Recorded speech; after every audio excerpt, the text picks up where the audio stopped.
बिस्मिल्लाहिर्रहमानिर्रहीम। अस्सलामु अलैकुम। मैं हूं करामत मुग़ल और मेरे साथ हैं रिजवान अहमद सिद्दीकी। रिजवान भाई, कैसा लगा आज सुप्रीम कोर्ट से एक ख़बर आई कि खान साहब को रिहा किया जाए, क्या फीलिंग्स थी? बिस्मिल्लाहिर्रहमानिर्रहीम। करामत भी देखें, सबसे पहले जब मैं उस वक्त घर पे मौजूद था जिस वक्त ये ख़बर चली कि इमरान खान साहब को तलब किया गया,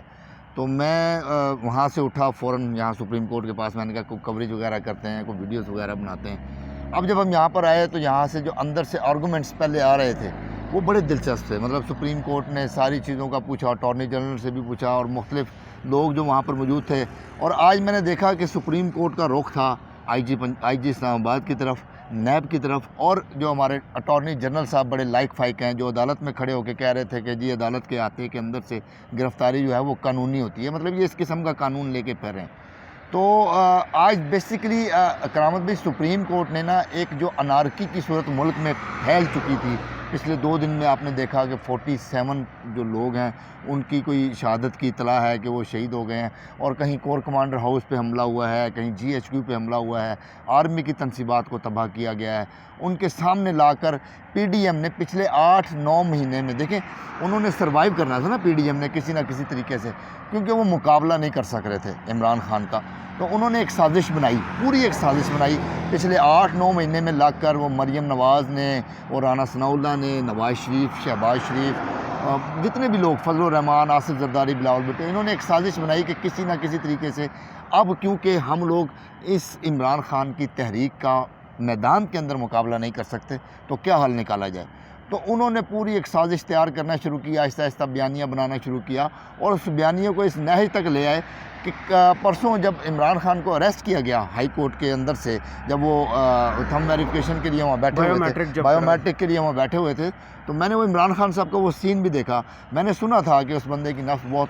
मजबूत है, तो मैं देखा कि इमरान खान साहब ऐसे हाथ रख के बैठे हैं और मुस्कुरा रहे हैं और सामने रेंजर्स वाले शीशे तोड़ रहे हैं। लेकिन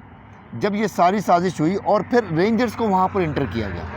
यही काम इस्लामाबाद पुलिस भी कर सकती थी, यही काम पंजाब पुलिस भी कर सकती थी, फ्रंटियर कोर भी कर सकती थी, लेकिन ये उस साजिश का आखिरी मरला था जो PDM ने उस दिन वहाँ पर किया और रेंजर्स के थ्रू अरेस्ट करवाया, ताकि पाकिस्तान तहरीक इंसाफ के कारकुनान, पाकिस्तान तहरीक इंसाफ की क़यादत और पाकिस्तान के जो हमारे अस्करी इदारे हैं वो आमने सामने आ जाएं और उस साजिश जिसका खान साहब बार बार जिक्र कर चुके थे कि PDM चाहती है कि PTI और पाक फौज ये आमने सामने आए। अब वो अच्छा, उसके अंदर फिर एक और बहुत बड़ा किरदार जिसका उन्होंने कहा ये मैं होने नहीं दूंगा, इसीलिए शायद गिरफ्तारी वही मैं बताने लगा हूँ करामत भाई कि फिर हुआ क्या। फिर हम देखते हैं कि GHQ से सिक्योरिटी पुलिस की हटा ली जाती है। फिर हम देखते हैं कोर कमांडर हाउस, रास्ते में कोई पुलिस, अगर आप वैसी मरी रोड के ऊपर या लाहौर लिबर्टी पे कोई प्रोटेस्ट करने आते हैं तो आपके ऊपर अंधाधुंध शेलिंग हो जाती है और रबड़ बुलेट्स फायर हो जाते हैं, और स्टेट फायर ज़मान पार्क में जिस तरह मारे गए आपने देखा, ये सारे काम होते हैं। लेकिन क्या वजह थी, उस दिन GHQ के आगे सिक्योरिटी नहीं खड़ी की गई, उस दिन कोर कमांडर हाउस लाहौर में सिक्योरिटी नहीं खड़ी की गई। तो जो मौजूदा पंजाब की गवर्नमेंट है, वो जो बगल बच्चा जरदारी साहब का बैठा हुआ है, मोहसिन नकवी, जो कहते थे, जरदारी साहब ने कहा था मेरा बच्चा है, अपना ही बच्चा है, तो उसने बाकायदा ये प्रोग्राम बनाया। फिर मज़ेदारी की बात, ऑर्डर करके लोग उम्रों में चले गए, कुछ उम्रे पे हैं, कुछ इंग्लैंड बैठे हैं, कुछ कहीं बैठे हैं, मतलब इतने बहादुर हैं, इतने दलेर हैं कि ये ऑर्डर करके ये सारी की सारी साजिश तैयार करके कि पाकिस्तान आर्मी, पाकिस्तान रेंजर्स को सामने खड़ा किया जाए PTI कारकुनान के, और वो आपस में गुत्थम गुत्था हो जाएं और उनकी आपस में इदारों की और PTI की लड़ाई हो जाए। लेकिन ये सारी साजिश आज जब हम यहाँ पर खड़े हुए हैं सुप्रीम कोर्ट के अंदर बैठे हुए, आज के chief justice of Pakistan Umar Bandial साहब, अतर मनल्ला साहब ने, और अली ज़फ़र आई थिंक था, पता नहीं क्या नाम था, अली मदर साहब ने, ये आज साजिश नाकाम बना दी। और उन्होंने तलब किया अटॉर्नी जनरल को यहाँ पर, और तलब करने के बाद उन्होंने जो यहाँ पर रिमार्क्स दिए, वो अगर हम कहते हैं कि वो ऐसे रिमार्क्स थे कि मौजूदा गवर्नमेंट के मुंह के ऊपर वो ऐसे करारे तमंचे थे हुकूमत के आइन के, कि आज के बाद वो इस किस्म की हरकत, इसी वजह से चीफ जस्टिस को पूछना पड़ा कि गिरफ्तारी के आर्डर किसने किए थे, हुकूमत ने किए थे या नैब ने किए थे, उसके ऊपर कोई नहीं आ रहा, और नैब उससे पीछे हट गई। और राना सनाउल्लाह साहब जब प्रेस कॉन्फ्रेंस करते हैं इमरान खान की गिरफ्तारी के बाद, और एक और वो, और उनकी प्रेस कॉन्फ्रेंस के अल्फाज, उनकी तरबियत का, आज बाकायदा वज़ीर इत्तलात ने थ्रेट किया है चीफ जस्टिस साहब को और जजेस को کہ آپ کیسے رہا کر سکتے ہیں؟ میں ابھی آپ کو وہی بتا رہا ہوں کہ جب رانا ثناء اللہ نے پریس کانفرنس کی عمران خان کی گرفتاری کے بعد، ان کے جو الفاظ تھے، آپ ان کے الفاظ کا چناؤ دیکھیں، ان الفاظ کے چناؤ سے ان کی اپنی ذاتی تربیت اور ان کی جماعت میں رہنے والوں کی تربیت، یعنی کہ میں یہاں پر یہ الفاظ کہہ نہیں سکتا کرامت بھائی، میں کیونکہ آپ بھی میرے سامنے کھڑے ہوئے ہیں، آپ بھی میرے لیے قابل احترام ہیں، سپریم کورٹ بھی ہمارا بہت بڑا ادارہ ہے، وہ الفاظ جو بلو دا بیلٹ سرکاری میڈیا پر نشر ہوا، سرکاری میڈیا پر نشر ہوا، مطلب جو لوگ یہ کہہ سکتے ہیں نا کرپشن حلال ہے بچوں اسکول کے بچوں کے سامنے کھڑے ہو کے، تو ان کے لیے یہ کوئی معنی نہیں رکھتا۔ پھر اس کے بعد جو محترم جناب وہ جو چیمپئن جمہوریت کے بنے ہوئے ہیں عطا تارڑ صاحب، انہوں نے آ کر جو پریس کانفرنس کی کہ جی ہم کچل دیں گے، ہم مار دیں گے، اور ان کی تربیت میں بھی دیکھیں نا کتنا فرق ہے۔ یہ وہ اسی نانے کے نواسے ہیں جنہوں نے پہلی دفعہ سپریم کورٹ کے سٹنگ ججز کو، اور خود بھی اس وقت جج تھے، مزیداری کی بات، خود بھی جج تھے،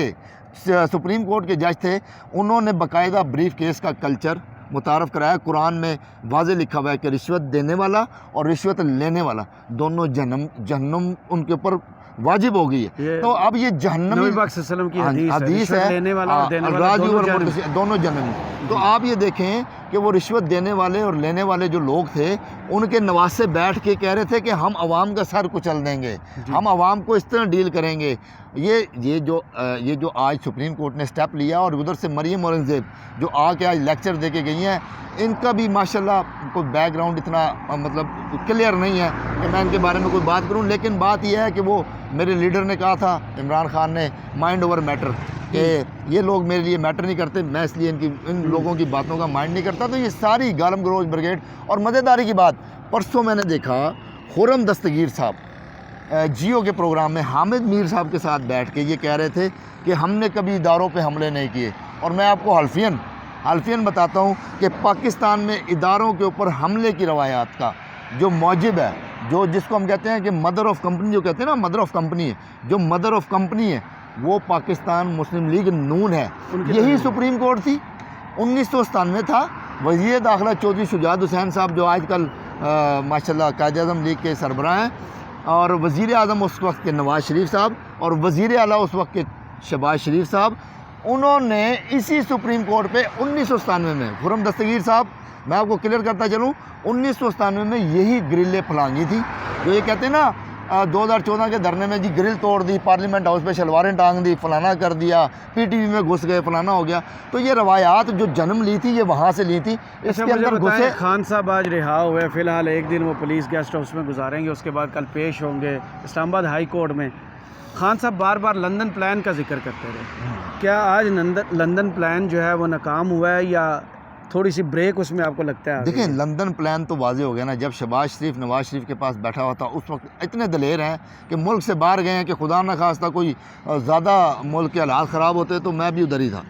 تو لندن کے اندر بیٹھ کے جو لیون پلینگ فیلڈ کے بارے میں ایک پروگرام کیا جا رہا تھا کافی عرصے سے، وہ جو انوکھی لاڈلی کھیڈن نو مانگے چند، انہوں نے چند بھی دینا پڑے گا سانوں، وہ کہتی ہے لیون پلینگ فیلڈ ہونی چاہیے، نواز شریف کے مقدمے ختم ہوں، عمران خان پہ مقدمے بنے۔ تو وہ خاتون تھی نا، بڑا مجھے پیارا لگا ان کا فکر ہے نا، انہوں نے کہا بی بی مریم، وہ خاتون تھی ہماری پی ٹی آئی کی، وہ کہتی ہے لیون پلینگ فیلڈ اگر آپ کو چاہیے نا تو پہلے آپ عمران خان کو 3 دفعہ پرائم منسٹر بنائیں، ٹھیک ہے، اس کے بعد نواز شریف کو 4 گولیاں ماریں، ٹھیک ہے، اس کے بعد پھر آپ لیون پلینگ فیلڈ کے اندر اس میں اپارٹمنٹس بھی دیں، ہاں، اور وہ اپارٹمنٹس بھی دیں جو آپ نے وہاں پر اکٹھے کیے ہوئے ہیں۔ اب آپ یہ دیکھیں کہ جو پلان لندن میں بیٹھ کے کیا گیا، اس ملک کی سالمیت سے کھیلا گیا، صرف اور صرف اپنے اقتدار کو طول دینے کے لیے، صرف اور صرف اپنی کرپشن کو بچانے کے لیے۔ جو پرسوں دیکھیں اس سارے ہنگامے میں جو ایک کام ہوا وہ ابھی میڈیا پہ اتنا واضح نہیں ہو رہا، نہ لوگوں کو پتہ لگ رہا، سوشل میڈیا بھی بند ہے، یہ ساری ایک سازش تھی، میں نے آپ کو بتایا۔ عمران خان کا کو اریسٹ کیا گیا، اسی دن وہی نیب جو القادر ٹرسٹ کیس میں، القادر ٹرسٹ ہے کیا؟ یہ وہ یونیورسٹی ہے جو حضرت محمد صلی اللہ علیہ وآلہ وسلم کی سیرت آپ لوگوں کو پڑھائے گی، یہ وہی یونیورسٹی ہے جو سیرت نبی صلی اللہ علیہ وسلم پڑھائے گی۔ تو یہ ساری چیزیں رضوان بھائی ہمیں رکنا پڑے گا، شاید کوئی وی آئی پی موومنٹ ہے، یہ ویڈیو ہمیں یہیں پر روکنا پڑے گی۔ کمنٹس باکس میں ضرور بتائیے گا جو گفتگو آپ نے سنی وہ آپ کو کیسی لگی۔ اجازت دیجیے، اللہ